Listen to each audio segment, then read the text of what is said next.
Hello दोस्तों। हर किसी के ज़िंदगी में एक स्ट्रगलिंग फेज़ आता है और उस फेज़ में पेरेंट्स की जो भूमिका होती है वो उस स्टूडेंट को या उस व्यक्ति को इफ़ेक्ट करती है। ये स्ट्रगलिंग फेज़ ज़्यादातर डिग्री के बाद आता है क्योंकि तब जॉब ढूंढना होता है।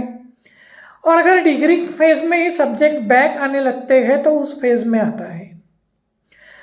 तो कुछ पॉइंट्स, ये बात मैंने बहुत ज़्यादा नोटिस की है अपने करियर में, इसलिए कुछ पॉइंट्स की मैं यहाँ बात करूँगा जिनके बारे में पेरेंट्स ने सोचना चाहिए, ऐसा मुझे लगता है।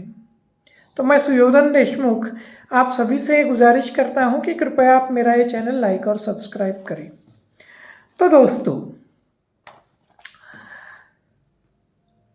देखो, ये स्ट्रगलिंग फेज जब आता है तब ज़्यादातर अमूमन वो जो इंसान होता है या होती है वह डिग्री या तो उसकी कंप्लीट होने को आई होती है या डिग्री के बीच में होती है, जैसे मैंने पहले कहा।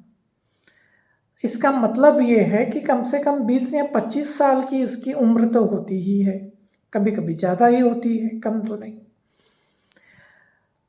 तो इस व्यक्ति को कंपटीशन का एक एहसास होता है और जैसी जैसी उम्र बढ़ती जाती है वैसे वैसे कंपटीशन भी रूथलेस हो जाती है, क्रूएल होते जाती है, क्रूर होते जाती है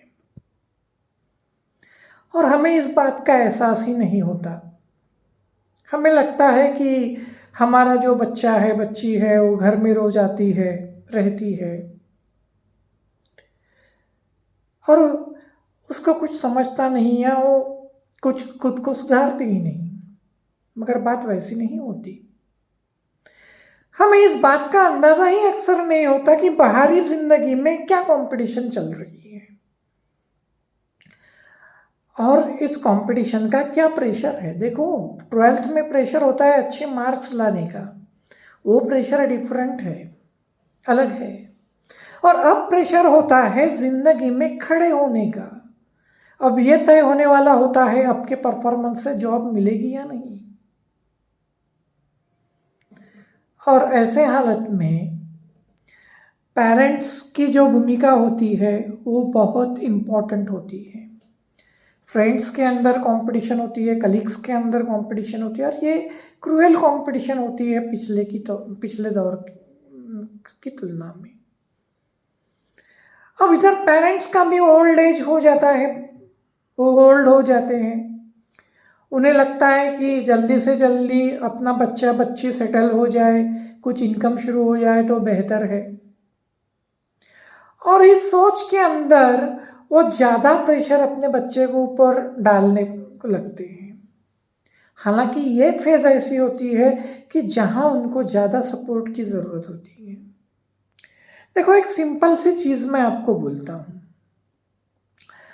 कि अगर कोई खिलाड़ी है, वो नेट प्रैक्टिस कर रहा है और नेट प्रैक्टिस करते वक्त कोच उसको बहुत सपोर्ट कर रहा है और जब वो मैच खेलने जा रहा है तब उसको बहुत गालियां दे रहा है, तो उसकी मेंटेलिटी पे क्या असर होगा।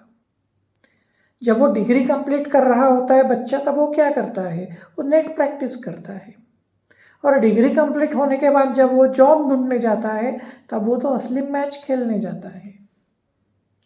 तो वहाँ पे तो ज़्यादा सपोर्ट की, मेंटल सपोर्ट की ज़रूरत होती है। तो ये बात हमारे पेरेंट्स लोग जो है वो कभी ध्यान में नहीं लेते और इसके वजह से बच्चा हैम्पर होने लगता है। हमें ध्यान में लेना चाहिए कि ये ऐसा फेज होता है कि जब उस स्ट्रगलर इंसान को या इंसान को अपने पेरेंट्स के ऊपर फेथ रहना चाहिए। पेरेंट्स का बच्चे के ऊपर फेथ है या नहीं, इससे ज़्यादा बच्चे का पेरेंट्स के ऊपर कितना फेथ है ये ज़्यादा इम्पोर्टेंट हो जाता है और इसके लिए मॉरल सपोर्ट की ज़रूरत होती है।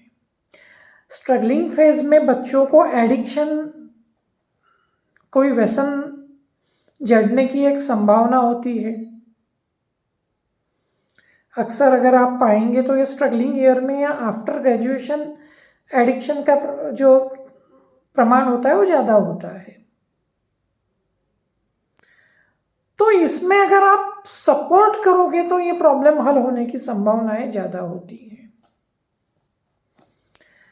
अब होता ये है कि जब अगर बच्चे की ज़िंदगी स्मूथली चली आई होंगी, यानी अच्छी तरह से वो पास होते आया होगा और स्मूथ स्मूथ स्मूथ चलते हुए अगर वो उसको जॉब भी स्मूथली लगता है, तो स्ट्रगल का पेरेंट्स को कभी कभी एहसास तक नहीं हो सकता, क्योंकि वो दिखता ही नहीं है और शायद होता भी नहीं है। लेकिन इस स्मूथनेस में अगर कहीं वो इंसान अटक जाता है तो फिर प्रॉब्लम होना शुरू हो जाता है। फिर पेरेंट्स चिंता करने लगते हैं, वरी करने लगते हैं। और ये जो चिंता होती है ये बहुत खतरनाक होती है, क्योंकि इस फेज में अगर ये बच्चा पेरेंट्स के कांटेक्ट में है और उनकी वरी देख रहा है, तो ये इमोशनली ज़्यादा प्रेशराइज होने लगता है। It becomes a kind of emotional torture. तो हमें, और वैसे भी वरी करके फ़ायदा तो कुछ होता नहीं है, तो वहाँ पे हमें एक कोच की तरह बिहेवियर करते आना चाहिए कि जहाँ हम फेथ रख सकें, जिसके पॉजिटिव रिजल्ट्स मिलने के चांसेस ज़्यादा होते हैं। अक्सर लोग या बच्चे बुरे नहीं होते, बुरा तो बाहर का वर्ल्ड होता है जिसमें बच्चे रहते हैं, मगर हम ये बात ना समझते हुए बुराई बच्चों में ढूंढने लगते हैं, जिससे उनमें गिल्ट तैयार होने की संभावनाएं होती है। तो इस बात पे हमें गौर करना चाहिए। जब बच्चा स्ट्रगल करता है तब हम ये एक्सेप्ट करने को तैयार ही नहीं होते कि वो हमसे डिफरेंट है, वो हमसे अलग है। उसका जनरेशन, उसका ज़माना, उसका टाइम फ्रेम हमसे अलग है, और वो अपनी ज़िंदगी अपने या तरीके से ढालेगा या उसने ढालनी चाहिए, ये स्वीकार करने को ही हम तैयार नहीं होते, जिससे डिफ़िकल्टी जो है वो और बढ़ती है। वैसे जनरेशन गैप के वजह से स्ट्रगल हमेशा मैंने जनरेशन्स में हो रहता ही है। ये भी एक्सेप्ट किया जाए तो भी वो डिफरेंट होता है, उसका ग्रो करने का तरीका डिफरेंट होता है। इंसान गिरकर फिर से उठ सकता है, खड़ा हो सकता है, ये हमें मानना चाहिए, इस पर बिलीफ रखना चाहिए। यही रास्ता है आगे बढ़ने का। अगर फेथ नहीं है तो मर जाओ, अरे मैं मरने को नहीं कह रहा हूँ। तो ये सिंपल सी बात है कि वो डिफरेंट तो होगा ही, उसको अपने एक स्पेस की ज़रूरत होती है, उसको एक एकांत की ज़रूरत होती है, उसको अपनी ज़िंदगी सेट करने के लिए खुद के साथ टाइम बिताना होता है। कभी कभी हर चीज़ वो पेरेंट्स के साथ शेयर नहीं करता, कभी दोस्तों में जाने के लिए उसको एक स्पेस की ज़रूरत होती है। तो ये बात हम समझ नहीं लेते। और सबसे इम्पोर्टेंट बात तो ये है दोस्तों, अगर ऐसा स्ट्रगलर व्यक्ति अगर कोई फिल्म देखता है तो हमें बड़ी प्रॉब्लम होती है। हमें लगता है कि ये तो सिर्फ मज़ा कर रहा है, या ये तो बहुत गैर जिम्मेदाराना व्यक्ति है। देखो, अक्सर मैं क्रिकेट की बात ज़्यादा करता हूँ।